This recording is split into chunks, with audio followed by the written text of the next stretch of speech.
गिलगित बल्तिस्तान में आम इंतखाबात गैर हतमी और गैर सरकारी नताइज जाने का सिलसिला जारी। 24 नशिस्तों में से 5 का मुकम्मल रिजल्ट आ गया। पीपल्स पार्टी 3, मुस्लिम लीग नून 1 सीट पर कामयाब। एक आज़ाद उम्मीदवार ने भी मैदान मार लिया। गैर हतमी और गैर सरकारी नताइज के मुताबिक GBA 4 नगरोन से पीपल्स पार्टी के मोहम्मद अली अख्तर 7,670 वोट्स लेकर जीते। इस्लामी तहरीक के मोहम्मद यूब वजीरी को 6,566 वोट्स पड़े। GBA 7 सकरदू 1 से पीपल्स पार्टी के सैयद तौकीरी मेहदी 4,295 वोट्स लेकर फातेह करार पाए। GBA सकरदू 3 से पीपल्स पार्टी के फिदा मोहम्मद नाशाद 6,270 वोट्स लेकर जीत गए। GBA 22 कांचे 1 से मुस्लिम लीग नून के इब्राहिम सनाई 12,043 वोट्स लेकर पहले नंबर पर रहे। पीपल्स पार्टी के आशिक हुसैन 9,258 वोट्स लेकर हार गए। GBA 24 गांचे 3 से आज़ाद उम्मीदवार असद शफीक 8,092 वोट्स लेकर कामयाब हुए। पीपल्स पार्टी के मोहम्मद इस्माइल 5,072 वोट्स लेकर दूसरे नंबर पर रहे। बाकी 19 नशिस्तों के नताइज का इंतजार। पीपल्स पार्टी 8 और मुस्लिम लीग नून 7 नशिस्तों पर आगे। IPP को 2 नशिस्तों पर बरतरी। 5 आज़ाद उम्मीदवार भी मैदान मारने के लिए तैयार। गिलगित बल्तिस्तान असम्बली की 24 नशिस्तों पर 8 ख्वातीन समेत। गिलगित बल्तिस्तान में पोलिंग एजेंट फॉर्म 45 नहीं दे रहे, पीपल्स पार्टी का इल्जाम। GNN से खसूसी गुफ्तगू करते हुए कमर जमान कायरा ने कहा कि इलेक्शन को मुतनाज़ न बनाया जाए। कारकुन फॉर्म 45 के बगैर पोलिंग स्टेशन न छोड़ें। पीपल्स पार्टी के सेक्रेटरी जनरल रंगीत बुखारी बोले, चीफ इलेक्शन कमिश्नर से राबिता करके फॉर्म 45 न देने से मुतालिक आगाह कर दिया है। इंतखाबात पुरअमन माहौल में हुए हैं, अब माहौल खराब न किया जाए।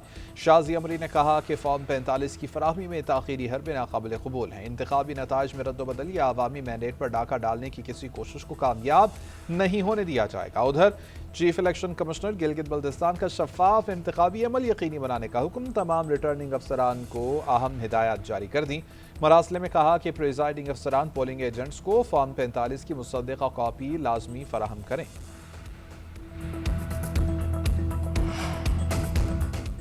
पीपल्स पार्टी के बाद पाकिस्तान तहरीक इंसाफ ने भी फॉर्म 45 न मिलने का इल्जाम लगा दिया। पार्टी चेयरमैन बैरिस्टर गौहर कहते हैं कि बिलावल की पार्टी वाले भी शिकायत कर रहे हैं कि इलेक्शन फ्री एंड फेयर हो रहे हैं।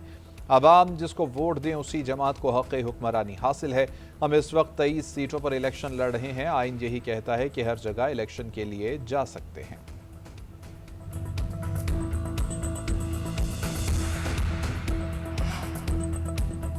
गिलगित बल्तिस्तान के इंतखाबात में वोटर्स का जोशो खरोश उरूज पर रहा। अपने पसंदीदा उम्मीदवार के नाम पर ठप्पा लगाया। मर्द, ख्वातीन, जवान, बूढ़े और खसूसी अफराद सभी ने वोट्स का हक इस्तेमाल किया।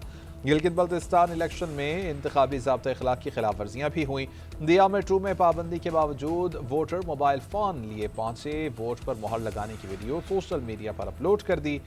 GBA 2 पोलिंग स्टेशन पर पीपल्स पार्टी और नून लीग के कारकुनान में झगड़ा। लीगी उम्मीदवार हफीजुर रहमान के पोलिंग स्टेशन के दौरे पर तनाज़ा।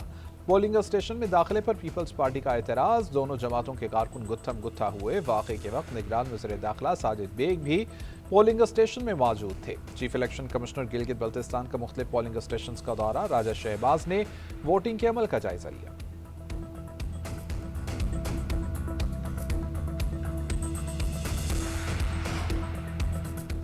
पाकिस्तान के दुश्मनों पर सिक्योरिटी फोर्सेस ने जमीन तंग कर दी। शुमाली वज़ीरिस्तान में 72 घंटों में मुतअद्दिद कार्रवाइयाँ। भारतीय स्पॉन्सर्ड 27 ख़ारिज जहन्नुम वासिल।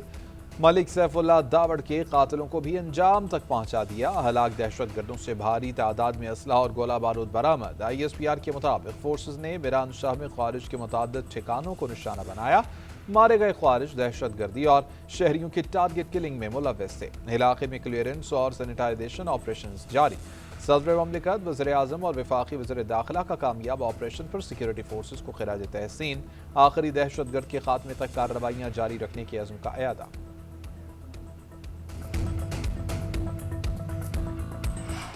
अमरीका ईरान तनाज़े के हल के लिए पाकिस्तान की भरपूर कोशिशें जारी। वफाकी वज़ीर दाखिला मोहसिन नकवी का दौरा तेहरान। ईरानी वज़ीर ख़ारजा अब्बास अराग़ची से मुलाकात। ईरानी खबर एजेंसी इरना के मुताबिक मोहसिन नकवी ने सुप्रीम लीडर के लिए फील्ड मार्शल सैयद आसिम मुनीर का ख़ुसूसी ख़त और वज़ीर आज़म शहबाज शरीफ का पैगाम पहुँचा दिया।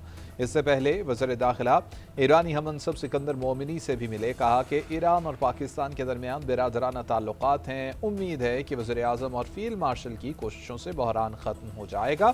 ایرانی وزیر داخلہ نے پاکستان کا شکریہ ادا کیا۔ محسن نقوی ایرانی صدر اسپیکر باقر غالباف اور دیگر حکام سے بھی ملاقاتیں کریں گے۔ ایران کے سپریم لیڈر مجتبی خامنائی شدید زخمی ہیں۔ امریکی صدر کا دعویٰ۔ امریکی ٹیلی ویژن کے انٹرویو میں ڈونلڈ ٹرمپ نے کہا کہ میں یہ نہیں کہنا چاہتا کہ مجھے ایرانی سپریم لیڈر کے ٹھکانے کا علم ہے، لیکن اس بات کے قوی امکانات ہیں کہ میں وہ مقام جانتا ہوں گا۔ کسی معاہدے کے حصے کے طور پر ایرانی ثالثوں یا کسی پابندی کو قبل از وقت ختم نہیں کروں گا۔ ہم ایران سے مل کر افزودہ یورینیم کی بازیابی کے لیے کام کر رہے ہیں۔ معاہدہ نہ ہونے کی صورت میں افزودہ یورینیم کی منتقلی تک ایرانی فوج کو کمزور کرتے رہیں گے۔ صدر ٹرمپ نے ایک بار پھر سے دعویٰ کیا کہ امریکہ ایران معاہدے پر دستخط کے بہت قریب ہیں۔ ایرانی سپریم لیڈر سے براہ راست بات نہیں کی، لیکن اگر ایران کے سپریم لیڈر چاہیں تو براہ راست بات کے لیے تیار ہوں۔ آزاد کشمیر میں فیصلہ کن قوت سڑکوں پر احتجاج نہیں، آئین کی بالادستی ہے۔ مہاجر نشستوں سے متعلق آزاد کشمیر سپریم کورٹ کی صدارتی ریفرنس پر رائے۔ عدالتی رائے نے حکومتی موقف کو درست ثابت کر دیا، احتجاجی سیاست کو مسترد کر دیا۔ عدالت نے قرار دیا کہ 12 مہاجر نشستیں آئینی تحفظ رکھتی ہیں، انتظامی فیصلے سے ان کو بدلا نہیں جا سکتا۔ پرامن احتجاج آئینی حق ہے، لیکن سڑکوں کی بندش اور خلل آئینی تحفظ حاصل نہیں کرتے۔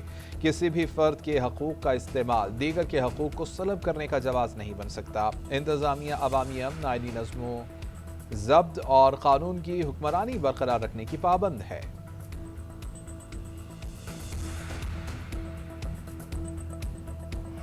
آزاد کشمیر میں آزادانہ اور منصفانہ انتخابات کو سبوتاژ کرنے کی کوشش کی جا رہی ہے۔ جوائنٹ عوامی ایکشن کمیٹی کے ساتھ ہونے والے معاہدے کی تمام شقوں پر عمل درآمد کیا گیا ہے، پھر بھی انہوں نے صورتحال کو بگاڑنے کی کوشش کی۔ وزیر پارلیمانی امور طارق فضل چودھری کی سیاسی رہنماؤں کے ہمراہ پریس کانفرنس۔ وزیر اعظم نے معاہدے کی تمام شقوں پر عمل درآمد کے لیے نگران کمیٹی بھی تشکیل دے دی۔ جوائنٹ ایکشن کمیٹی نے مہاجرین کی نشست کو ختم کرنے کا مطالبہ کیا، جس پر عدالت میں بھی واضح کر دیا کہ یہ آئینی نشستیں قانون سازی کے بغیر ختم نہیں کی جا سکتی۔ طارق فضل چودھری نے مزید کہا کہ ٹنلز کی تعمیر سمیت کوئی بھی بڑا ترقیاتی منصوبہ چند دنوں میں مکمل نہیں ہو سکتا۔ منصوبے میں مقامی افراد کو روزگار کی فراہمی یقینی بنائی جائے گی۔ ہر چند ماہ کے بعد احتجاج مناسب نہیں ہے۔ قانون ہاتھ میں لینے اور معصوموں کی جانوں سے کھیلنے کی اجازت نہیں دی جا سکتی۔ کشمیر اور پاکستان کے رشتے کو کمزور کرنے کی کوششیں کبھی کامیاب نہیں ہوں گی۔ سردار عتیق احمد بولے کہ کسی کو معلوم نہیں کہ جوائنٹ ایکشن کمیٹی کس بیانیے پر کام کر رہی ہے۔ کشمیر سے متعلق پاکستان کی پوزیشن پہلے سے بہت زیادہ مضبوط ہے۔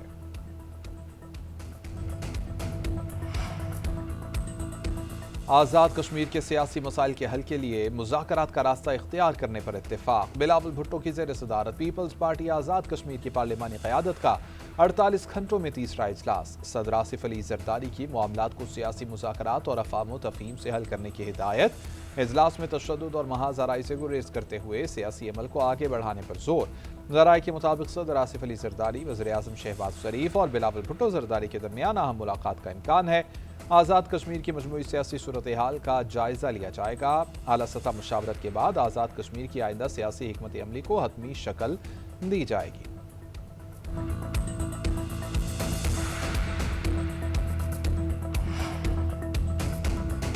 حکومت اور پیپلز پارٹی کے درمیان بجٹ پر اختلافات بدستور برقرار۔ نائب وزیر اعظم اسحاق ڈار کی چیئرمین پیپلز پارٹی بلاول بھٹو سے زرداری ہاؤس میں ملاقات۔ پی پی کے سندھ ترقیاتی منصوبوں سے متعلق تحفظات ظاہر کر دیے۔ بلاول بھٹو نے بجٹ سے متعلق تحفظات نائب وزیر اعظم کے سامنے رکھے۔ سندھ کے وزیر جام خان شورو نے بریفنگ دی۔ اسحاق ڈار کی پیپلز پارٹی کے تحفظات دور کرنے کی عقید دہانی۔ اس سے پہلے بجٹ پر ڈیڈ لاک ختم کرنے کے لیے حکومت اور پیپلز پارٹی کے وزارت خارجہ میں مذاکرات ہوئے۔ ذرائع کے مطابق صدر آصف علی زرداری اور وزیر اعظم شہباز شریف کی ملاقات بھی متوقع ہے۔